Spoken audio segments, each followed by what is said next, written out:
नमस्कार दोस्तों, स्वागत है आप सभी का हमारा इस YouTube channel genius classes MK में।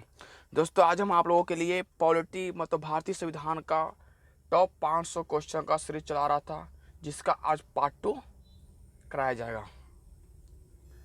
और ये सभी क्वेश्चन ऑल कॉम्पिटिटिव एग्जाम के लिए अति महत्वपूर्ण होगा। चलिए अब वीडियो शुरू करते हैं। और अगर हमारे इस चैनल पर नए हैं तो चैनल को सब्सक्राइब कर लीजिएगा, बेल आइकन प्रेस करना ना भूलिएगा, ताकि आने वाली हर वीडियो का नोटिफिकेशन आपको मिलता रहे। चलिए देखते हैं, फर्स्ट क्वेश्चन आपका है, संविधान सभा के प्रारूप समिति का गठन कब हुआ था? तो 29 अगस्त 1947 को संविधान सभा के प्रारूप समिति का गठन हुआ था। ठीक है, फिर देखिए क्वेश्चन नंबर 52, संविधान सभा में किस दिन भारतीय संविधान को पहली बार पढ़ा गया था? संविधान सभा में किस दिन भारतीय संविधान को पहली बार पढ़ा गया था? 4 नवंबर 1948 को भारतीय संविधान को पढ़ा गया था संविधान सभा में। फिर आइए नेक्स्ट क्वेश्चन देखिए, क्वेश्चन नंबर 53, संविधान सभा में the constitution as settled by the assembly be passed नामक प्रस्ताव किसने पेश किया?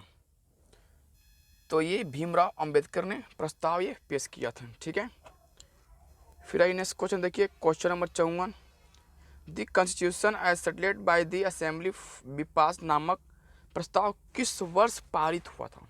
किस वर्ष पारित हुआ था? आपको 26 नवंबर 1949 को ये पारित हुआ था। 26 नवंबर 1949 को पारित हुआ था। फिर आइए क्वेश्चन नंबर 55, निम्न में से किसे भारतीय संविधान का पिता कहा जाता है? निम्न में से किसे भारतीय संविधान का पिता कहा जाता है?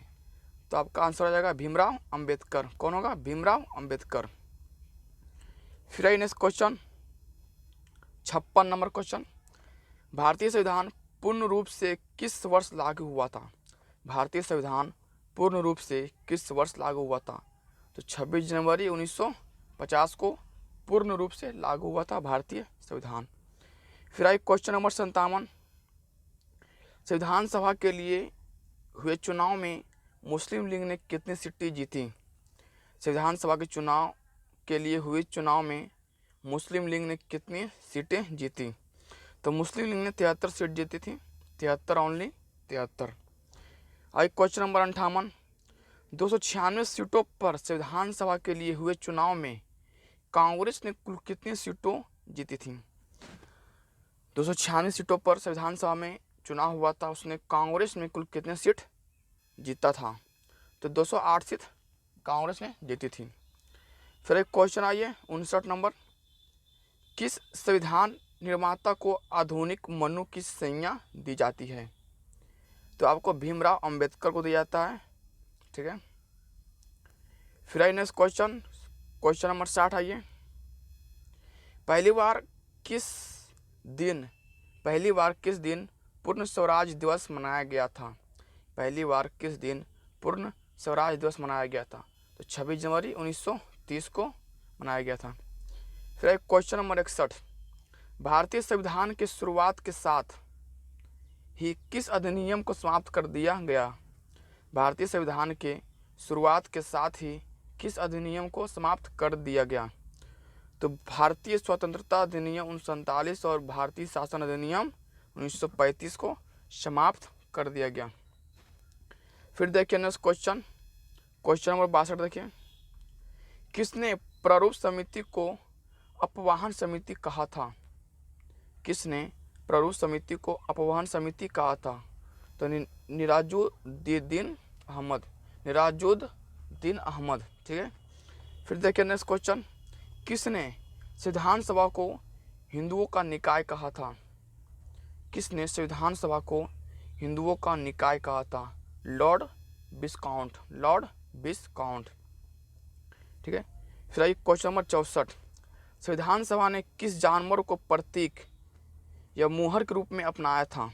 संविधान सभा ने किस जानवर को प्रतीक या मुहर के रूप में अपनाया था? तो वे थे हाथी। कौन थे? वे हाथी। फिर आई क्वेश्चन नंबर 65। संविधान सभा के लिए संवैधानिक सलाहकार के रूप में किसे नियुक्त किया गया था? संविधान सभा के लिए संवैधानिक सलाहकार के रूप में किसे नियुक्त किया गया था? तो सर बी.एन. राव। फिर एक क्वेश्चन आइए 66 नंबर। संविधान सभा का सचिव किसे नियुक्त किया गया था? संविधान सभा का सचिव किसे नियुक्त किया गया था? तो H.B.R. अय्यर। फिर आई नेक्स्ट क्वेश्चन 67। संविधान के प्रमुख सुलेखक कौन थे? प्रेम बिहारी नारायण रायजादा। ठीक है। फिर एक क्वेश्चन आइए 68 में। आइए क्वेश्चन नंबर 68 में, भारतीय संविधान को किस शैली में लिखा गया था? तो इटैलिक में लिखा गया। भारतीय संविधान को किस शैली में लिखा था? तो इटैलिक शैली में लिखा गया था। फिर नेक्स्ट क्वेश्चन, भारतीय संविधान के मूल संस्करण एवं सौंदर्यीकरण और सजावट किसके द्वारा किया गया था? शांति निकेतन के कलाकारों द्वारा, जिनमें मदन लाल बोस तथा बियाऊ राम मनोहर सिन्हा शामिल थे। ठीक है। फिर एक क्वेश्चन 70। संविधान सभा के हिंदी संस्करण के सुलेखन कौन थे? तो बसंत कृष्ण वैद्य थे। फिर नेक्स्ट क्वेश्चन नंबर 71। मूल संविधान के हिंदी संस्करण का सौंदर्यीकरण और सजावट किसके द्वारा किया गया था? तो नंदलाल बोस। फिर एक क्वेश्चन नंबर 72। डोमिनियन विधानमंडल के रूप में संविधान सभा की पहली बैठक कब हुई थी? तो 17 नवंबर 1947 को हुई थी। ठीक है। आइए नेक्स्ट क्वेश्चन 73 नंबर। डोमिनियन विधानमंडल के रूप में संविधान सभा की पहली बैठक की अध्यक्षता किसने की थी? तो जी.वी. ममालकर ने की थी। कौन की थी? जी.वी. ममालकर ने। फिर एक क्वेश्चन नंबर आई 74। विश्व का सबसे लंबा लिखित संविधान किस देश का है? तो ये हमारे आज भारत देश का है। किसका है? सबसे लंबा लिखित संविधान भारत का है। आइए क्वेश्चन नंबर 75। भारतीय संविधान का अधिकांश ढांचा किस अधिनियम से लिया गया है? तो भारत शासन अधिनियम 1935 से लिया गया है। ठीक है। आइए क्वेश्चन नंबर 76। भारतीय संविधान में संघीय व्यवस्था, न्यायपालिका, राज्यपाल, आपातकालीन अधिकार तथा लोक सेवा आयोग का विवरण किस अधिनियम से लिया गया है? ये जो सारे हैं ना, संघीय व्यवस्था, न्यायपालिका, राज्यपाल, आपातकालीन आधार के जितने भी लिए गए हैं, ये वही भारत सरकार अधिनियम 1935 के तहत लिया गया है। ठीक है। आइए क्वेश्चन नंबर देखते हैं 77। भारतीय संविधान का प्रस्तावना किसने प्रस्तुत किया था? तो पंडित जवाहरलाल नेहरू ने प्रस्तुत किया था। आइए नेक्स्ट क्वेश्चन, संविधान की कुंजी किससे कहा जाता है? तो संविधान के प्रस्तावना को संविधान की कुंजी कहा जाता है। ठीक है। आइए क्वेश्चन नंबर 79 मतलब 79। किस संविधान संशोधन अधिनियम के तहत संविधान में समाजवादी, पंथ निरपेक्ष और राष्ट्र की अखंडता सब जोड़े गए हैं? तो 42वें संविधान संशोधन 1976 के तहत। आइए नेक्स्ट क्वेश्चन नंबर 80। मौलिक अधिकार, संविधान की सुरक्षा तथा न्यायपालिका की स्वतंत्रता किस देश के संविधान से लिया गया है? तो हो गया हमारा आपका अमेरिका आंसर। फिर नेक्स्ट क्वेश्चन 81। निर्वाचित राष्ट्रपति एवं उस पर महाभियोग उपराष्ट्रपति उच्चतम एवं उच्च न्यायालय के न्यायाधीश को हटाने की विधि किस देश के संविधान से लिया गया है? तो आपका आंसर हो जाएगा अमेरिका से लिया गया है। आइए क्वेश्चन नंबर 82 आइए। भारतीय संविधान में वित्तीय आपातकाल का प्रावधान किस देश के संविधान से लिया गया है? भारतीय संविधान में वित्तीय आपातकाल का प्रावधान किस देश के संविधान से लिया गया है? तो लिया गया अमेरिका से। आइए क्वेश्चन नंबर 83 नंबर। भारत में संसदीय शासन प्रणाली तथा एकल नागरिकता का प्रावधान किस देश के संविधान से लिया गया है? तो आपको आ जाएगा ब्रिटेन से लिया गया है। ठीक है। फिर एक क्वेश्चन देखिए 84 नंबर। भारतीय संविधान में नीति निर्देशक तत्व या सिद्धांत किस देश के संविधान से लिया गया है? तो हमारे लगे आयरलैंड से। इसका आंसर हो जाएगा आयरलैंड से। देखिए 85 नंबर क्वेश्चन, भारतीय संविधान में राष्ट्रपति द्वारा राज्यसभा में सदस्यों का मनोनयन किस देश के संविधान से लिया गया है? हो जाएगा आयरलैंड से। केंद्र एवं राज्य के बीच संबंध का प्रावधान किस देश के संविधान से लिया गया है? केंद्र एवं राज्य के बीच का प्रावधान किस देश के संविधान से लिया गया है? ये लिया गया ऑस्ट्रेलिया से। ठीक है। भारतीय संविधान में प्रस्तावना की भाषा तथा समवर्ती सूची का प्रावधान किस देश के संविधान से लिया गया है? तो जाएगा आपका ऑस्ट्रेलिया से लिया गया। ठीक है। देखिए क्वेश्चन नंबर 88 नंबर, आपातकाल के दौरान राष्ट्रपति को मौलिक अधिकार संबंधी शक्तियों का प्रावधान किस देश के संविधान से लिया गया है? तो आपका आंसर हो जाएगा जर्मनी से लिया गया है। आइए देखिए क्वेश्चन नंबर 89, भारतीय संविधान में मौलिक कर्तव्य किस देश से लिया गया है? तो लिया गया है रूस से लिया गया है। ठीक है। संघ एवं राज्य के बीच शक्तियों का विभाजन व प्रावधान किस देश के संविधान से लिया गया है? तो संघ एवं राज्यों के बीच के शक्तियों का विभाजन प्रावधान कनाडा देश से लिया गया है। आइए क्वेश्चन नंबर देखते हैं 91 नंबर, भारतीय संविधान में संशोधन प्रक्रिया का प्रावधान किस देश के संविधान से लिया गया है? तो दक्षिण अफ्रीका से लिया गया है। ठीक है।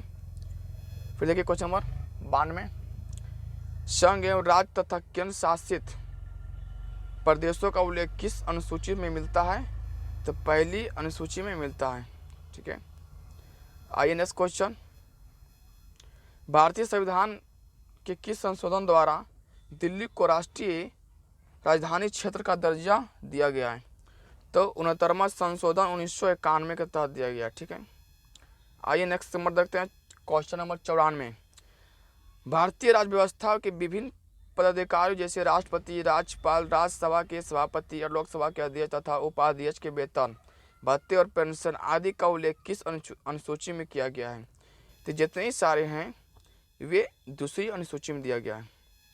आइए नेक्स्ट क्वेश्चन, उच्चतम न्यायालय और उच्च न्यायालय के न्यायाधीश तथा भारत के नियंत्रक महालेखा परीक्षक का वेतन तथा पेंशन का उल्लेख किस अनुसूची में किया गया है? ये भी किया गया है, दूसरी अनुसूची में किया गया। ठीक है।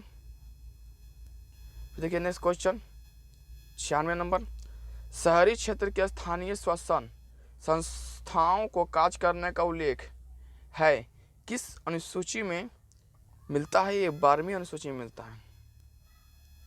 फिर देखिए नेक्स्ट क्वेश्चन, 12वीं अनुसूची में कुल कितने विषय प्रदान किए गए हैं? तो आपका हो गया 18 विषय। ठीक है। फिर देखिए नेक्स्ट क्वेश्चन, भारतीय संविधान में 12वीं अनुसूची को किस संवैधानिक संशोधन के तहत जोड़ा गया है? तो 74वें संविधान संशोधन के तहत 97 में। भारतीय संविधान में पंचायती राज संस्थाओं को कार्य करने का उल्लेख किस अनुसूची में मिलता है? तो 11वीं सूची में मिलता है। ये देखिए इस टॉपिक का लास्ट क्वेश्चन है, जो पार्ट 2 खत्म हो गया। कल पार्ट 3 आएगा भारतीय संविधान का। 11वीं अनुसूची में कुल कितने विषय प्रदान किए गए हैं? तब हो जाएगा 29 हो जाएगा। कितने हो जाएगा? 29 सोचिए।